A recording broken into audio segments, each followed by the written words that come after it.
मे 1 तारिखर सारा देश में बंद हो फास्टैग सिस्टम लागू हेबो जीएनएसएस आधारित टोल सिस्टम व्यवस्था।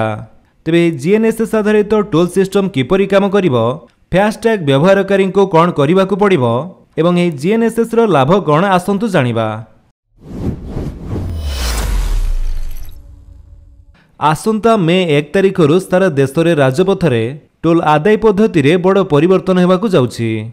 भारत सरकार मे मास आरंभरू फास्टैग सिस्टम को बंद करने जाउछंती एवं जीएनएसएस आधारित टोल सिस्टम प्रचलन करने जाउछंती। एही नुआ व्यवस्था रे जानवाहन टोल आदाय सैटेलाइट माध्यम स्थिर करा जिवो एवं यात्रा करा जायथिबा दूरता उपरे आधार करी फी आदाय करा जिवो। तेबे केंद्र सरकार एक नूतन जीपीएस आधारित टोल आदाय व्यवस्था प्रचलन करने जाउथिबारु 1 मे 2025 ठारू रास्ता रे यात्रा आहुरी सुगम होइजिवो। एही दिगरे भारतीय जातीय राजपथ प्राधिकरण बा एनएचएआई फास्टैग सिस्टम को संपूर्ण भाव में बंद करी एही नूतनतम सैटेलाइट आधारित प्रजुक्ति विद्या ग्रहण करने को प्रस्तुत होउछि। एही नूतन व्यवस्था अनुसार जानवाहन गुड़िक अतिक्रम करिथिबा दूरता आधार रे टोल ग्रहण करा जिवो। एही जीपीएस आधारित टोल संग्रह व्यवस्था कौन एवं यह किपरि काम करिवो आसंतु आमे विस्तार भाव में जानिबा। तेबे देश में टोल आदाय पे व्यवहृत फास्टैग सिस्टम खूब शीघ्र ग्लोबल नेविगेशन सैटेलाइट सिस्टम बा जीएनएसएस द्वारा बदला जिवो। निकटरे केंद्र सड़क परिवहन मंत्री नितिन गडकरी नागपुर रे घोषणा करथिले जे एप्रिल शेष सुधा नूतन जीएनएसएस आधारित टोल व्यवस्था आरंभ हेबो। पूर्वरु एही व्यवस्था 1 एप्रिल कार्यकारी हेबार आशा करा जायथिला, किंतु किछि विलंब परे एबे एहा आगामी 15 दिन मध्यरे सारा देश रे संपूर्ण कार्यकारी हेबो। तबे जीएनएस आधारित टोल सिस्टम किपरि काम करिवो।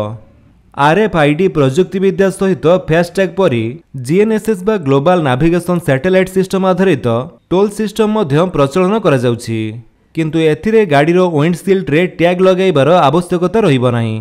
एही नूतन सिस्टम रे जानगुड़िकरे एक एनबोर्ड यूनिट बा ओबीओ किंबा ट्रैकर स्थापन करा जिवो, जहा सैटेलाइट माध्यम रे सेमानकर गतिविधि उपरे नजर रहिबो।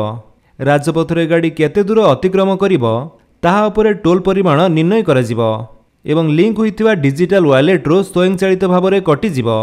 एही आधुनिक टोल सिस्टम प्रीपेड एवं पोस्टपेड उभय विकल्प को समर्थन करिवो। तेबे फास्टैग व्यवहारकारी को करिबाकू पड़िबो एही काम। जानवाहन मालिक माने सेमानकर पूर्वरु थिबा फास्टैग 30 एप्रिल 2025 पर्यंत व्यवहार करिपारिबे।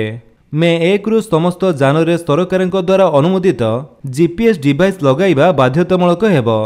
नूतन व्यवस्था अनुसार जानवाहन मालिक मानकु सेमानकर बैंक अकाउंट को जीपीएस टोल सिस्टम सहित लिंक करबाकू पड़िबो। संपूर्ण प्रक्रिया सफल हेबा परे पुराना फास्टैग सिस्टम को बाहर करा जाय परिबो। तेबे ही जीएनएसएस रु अनेक लाभ मिलिबो। नूतन जीएनएसएस बा ग्लोबल नेविगेशन सैटेलाइट सिस्टम आधारित टोल सिस्टम राजपथ रे यात्रा करुथिबा यात्री मानकु अनेक सुविधा प्रदान करिबो।